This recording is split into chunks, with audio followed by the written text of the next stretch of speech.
Good morning. Welcome back to the Broadcast Retirement Network.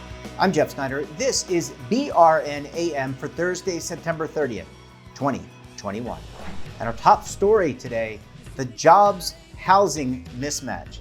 Joining me now to discuss this and a lot more is Deidre Woolard. She is the editor of MillionAcres.com. Deidre, always great to talk with you. Thanks so much for joining us this morning.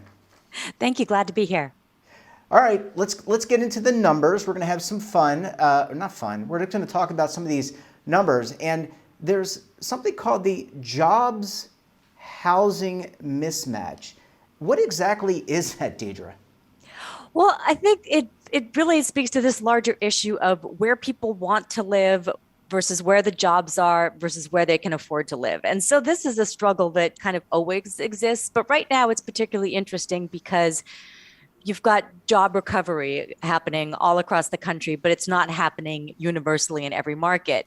You've got people pursuing remote work and wanting to live in places where things are cheaper. There's just a little happening. And I think part of the challenge for builders, for developers, is to try to figure out where people are going and where the jobs are. Yeah, really important. And you said, and like you said, I mean, before the pandemic, before remote work was really in and more people doing it, jobs were concentrated in the city. And you look at big cities like New York, San Francisco, I mean, these are very big cities. You have seen the property values and the price of these properties going through the roof. And it really leads a lot of us out in the cold in terms of affordability. It does. And you and I have talked before about rents going down during the pandemic, a little bit in New York, a little bit in San Francisco, kind of dramatically in San Francisco, but they're back. Rents are going back up. People are going back towards cities. And at the same time, you have people moving to the Sun Belt. So you've got a couple of different things going on. A lot of conversation right now is happening about how long remote work will last, when people will go back to the office, and if some of the movement that we saw during the pandemic into what they call the exurbs, the things beyond the suburbs, essentially, is that going to last? Should home builders be building there? Does it make sense to put more infrastructure there? There's so many questions about the future of work and how that connects to how we live, really. And yet, Deidre, we have seen tech companies move out of California, San Francisco, and move to places like Austin, Texas. You're seeing housing appreciation in that area, but you're also seeing it in places like Las Vegas, Nevada. I guess there's a lot of gamblers out there. Maybe they're fans of the Las Vegas Raiders, but also Scottsdale, Arizona. So it's almost like this great migration that's happening. People are kind of recalibrating. We've got, kind of an aging demographic here. We're getting older. We're not replacing people with younger people at a rate we were. So, that you're seeing this appreciation, and it has a direct impact on the bottom line of so many people. Oh, absolutely. And the places you mentioned, you're talking about Nevada, Texas, Florida's in the mix too. No tax states. That's part of the draw there for some of the businesses. But the appreciation in Austin has been through the roof. I looked at the median sales price according to the Austin Board of Realtors, $470,000. It's an increase of over 34% in the last year. I mean, It's unsustainable for the people who wanted to live there. Phoenix, another market that's gone crazy in the past year, their median sales price is now $405,000. And so all of this is above the median price for the country, and it's turning the places that people were going to for affordability into being not so affordable, but still far, far below the median prices in California. So where do people go? I live in Charlotte, as you know, and the audience knows, and we've had an influx of people, not only like in Scottsdale, and we love it here. We're new here, but there have been an influx of people over the last decade from all across the country. Housing values really through the roof. We're out there looking for our first home together. Really difficult. It's not like I'm, this infinitely wealthy person. So it's really difficult to find a place. What can people do if wages have not kept up? You lost your job, you've got a new job, you're relocating. What can we do to provide affordable housing to people? Part of it is just about building housing where it's needed. the inventory levels are still really low. In Austin, for example, there's 1 month of inventory. I know inventory in Charlotte remains low, and when inventory is low, there's bidding wars, prices go up. We keep waiting for that to change. It's probably not going to change incrementally within the next year. It'll go up and down a little bit, but part of it is that people are staying put because there's nowhere that they can go that's, you know, affordable. And so that's part of the concern. So really, we have to build more housing and we have to build it where people are moving to. Deidre, talking to the National Association of Realtors, Dr. Lawrence Yoon, chief economist over there, I think the deficit of housing is like 5 million or over 5 million. So the people that want a house to the actual housing inventory or houses that people can actually buy, people that actually can buy houses, 5 million. That's a lot of homes. And let's talk about the supply chain issues, getting lumber, getting computer chips, because every appliance now has a computer chip in it. Yes.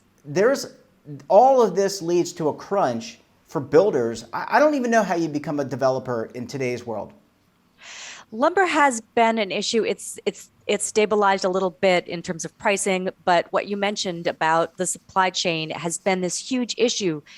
Anyone who wants to get a refrigerator or a stove is waiting months. It's been just ridiculous. And so you've got, last I checked, around 50 ships off the coast of California, outside of the port of Long Beach. So right now there's a run on shipping containers because the shipping containers aren't getting offloaded, so they're not getting put back into use. So people can't find enough shipping containers to even move things across. That's become a concern. And so places like Lowe's, for example, are trying to order big now for the holidays, trying to get as much inventory in and around their stores as possible, which then puts more pressure on industrial real estate, logistics, having enough warehouses nearby. It's fascinating. It's taken a year to sort of untangle, and I think it's going to be another year until we fully untangle all these issues. And it may end up influencing how a lot of big companies and manufacturers think about how they do things in the future. Just real quick, before we go to a commercial break, is this only a U.S. issue? So is this happening in places like the U.K., the European Union, Africa, Latin America? I mean, you can't answer all, we don't have, you probably don't have all that info. Do you have that all, Deidre? No, you probably don't. But this is not a U.S. centric issue, is this, or is it? No, the supply chain issues are global. And so that's part of the problem, is that in a normal time, if there's a supply chain issue happening between two countries, you can go get your goods made somewhere else. That's not really possible right now. And so that's part of the problem, is that there isn't some like a safety place where you can go and get your goods made and get them on time. Yeah, it used to be, I just think about the market, and it used to be, if you wanted to be more conservative, talking about the stock market, you wanted to be more conservative, you bought bonds. But really, there is no safety mechanism like there once was, that you would get a decent coupon rate and be able to, quote unquote, have some level of safety. It just feels like today's environment, we're all facing the volatility. Deidre, I need to go to a quick break. When we come back, we'll talk more with Deidre about the jobs-housing mismatch and the impact on real estate. You're going to want to stay tuned right here on BRN AM.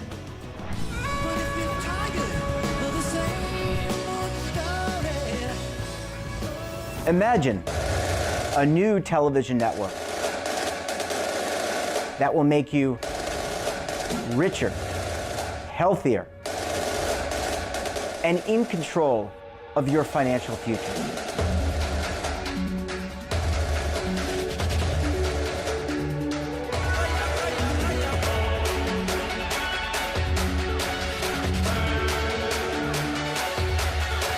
This network is for the policewoman in Nashville, Tennessee, the baker in Dubuque, Iowa, the teacher in Lexington, Kentucky.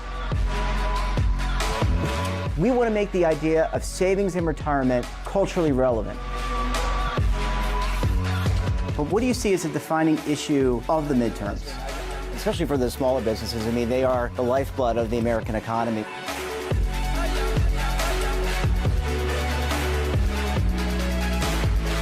featuring exclusive interviews, current affairs, and docuseries. 33 years old, you retired early. The philosophy is money only matters if it helps you live a life that you love. But you got to start thinking about retirement as soon as you get in. The Broadcast Retirement Network will drive very high engagement with premium partnerships. So this isn't retirement and savings for your parents or grandparents. This is for all Americans. And we're going to change the way you think about money.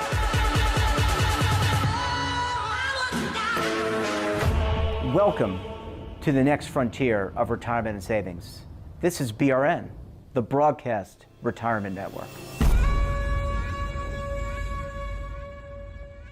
Are you over 50? Would you like to get up to 33% more income in retirement? Then call now for this free book, Annuity Do's and Don'ts for Baby Boomers. This free book reveals little-known secrets about annuity strategies that will help you make the right choices before buying an annuity. Call right now for your free book, and as a bonus, we'll also throw in a free annuity rate report, both absolutely free for calling Annuity General today. Call 800-504-8194. Welcome back. We're talking this morning to Deidre Willard. She's the editor of MillionAcres.com. Deidre, thanks as always for sticking around with us for our second segment. My pleasure. I'm surprised, by the way, that I can keep you and other people so engaged that you want to wait past the commercial break. That's just an anecdote. You don't have to comment to that, but I really appreciate you and so many of our contributors doing that. Okay, let's talk more about this job-housing mismatch. Companies, as we said in the first segment, 10 companies moving out of California, moving to Austin. A lot of companies moving out of these higher tax cities, these bigger cities, and looking for other areas. But they have to be able to attract a knowledgeable workforce, Deidre. So that's very important if you're an information technology company. Also very important if you're a life science company. One of the biggest areas in office real estate right now has been life sciences. There's so much venture capital going to medical research and things like that. But if you're a life science company, there are really only a few places that that kind of talent is focused. So Boston, San Francisco, the Research Triangle in North Carolina, there's only a certain bunch of places, but those places are seeing a huge demand for life science office space. And rightfully so, because we need vaccines, we need health treatments. We're living longer, which is great, but with that comes ailments and maladies and things that we have to take care of. Deidre, when you look around the U.S., we already talked about San Francisco, we talked about New York, but let's talk about some of these other more medium-sized cities. Are companies moving there, or are they moving away from places like Des Moines, Iowa, Baltimore, Maryland, Birmingham, Alabama? What about those, what I think are pretty big cities, but they're not huge cities? Even before the pandemic, there was an interest in those smaller cities. But I think what's happening is that those smaller cities are kind of growing up. And you're seeing that in cities like you live in Charlotte. Charlotte has increased its amount of restaurants, amount of things to do, more walkability. It's becoming more of what they call an 18-hour city, where it's just more excitement. It's not New York levels of excitement, but cities are kind of growing up a little bit. And the cities that were smaller, as new people come in from San Francisco, from other places, they bring the same things that they want to have with them. So they want to have walkability. They want to have kind of little what I call like little hipster neighborhoods. I think Urban Land Institute calls it hipsterbia, sort of like hipster suburbia. So there is that energy that comes to these cities and makes them sort of function as littler versions of big cities. And it's great for offices because for companies, the office space is cheaper, usually less of a commute, and more affordability in housing is also very important to the workers. Deidre, do businesses really need a big footprint now? I mean, when you're thinking about this new world that we're in, and facing booster shots every 8 months, I guess, and maybe COVID doesn't go away, it's here in some capacity, mutated. Is that office footprint even sustainable the way it was? And are people looking, maybe it's just like a WeWork kind of space where they, you just come in for a few days a week or maybe a few hours a week, set up a meeting, have a client or two come in if they're able to travel. That footprint seems to be, the commercial footprint seems to be shrinking. It is and it isn't. This is what's really fascinating right now is because you looked at a company like Google, right? They just spent 2.1 billion on their office space in New York. They're continuing work on their massive campus in San Jose. At the same time, they're aware that they're going to have a more distributed workforce and that they're going to need smaller satellite offices in multiple cities. Similar things are happening with Amazon, with Apple. So it's very interesting because on the one hand, you'd think that big companies would be they're offering remote work, they're giving people more opportunities, but they're also still spending a lot of money on big physical campuses. So that tells me that they're not really sure either how long this hybrid model is going to play out. Yeah, and plus you need big campuses if you're going to be 6 to 10 feet apart. You're going to need a lot of You do of need space. more office space, yes. You're going to need more office space. Like they're going to have like big, no more cubicles. In all seriousness, though, Deidre, let's talk about, tech companies did really well during the pandemic for obvious reasons. Technology, Zoom. I mean, now it's a verb, right? Let's Zoom. But let's talk about hospitals. Let's talk about infrastructure. People moving out of cities, that means that cities need hospitals, education, governmental services, right? So that's where you're talking about infrastructure being able to support the movement of people. So if you're working for a company that is in California, but you're living in Charlotte, North Carolina, you need to have, or maybe a smaller town like a Greensboro, you need to have access to these types of resources. You need to be able to get your kids to school. Or if they go to school, or you need to be able to go to the hospital. Well, what's happening with hospitals is kind of interesting, is that they're looking at more, I would call it sort of decentralized medical. So it used to be that if you needed to have a surgery or anything, you kind of you had to go to the hospital.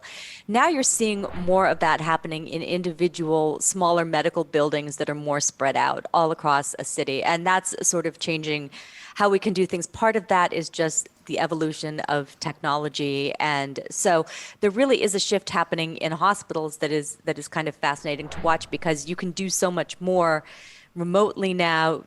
Maybe people come to visit the doctor less. They do some of their things remotely. They get their blood work done. They do their tests.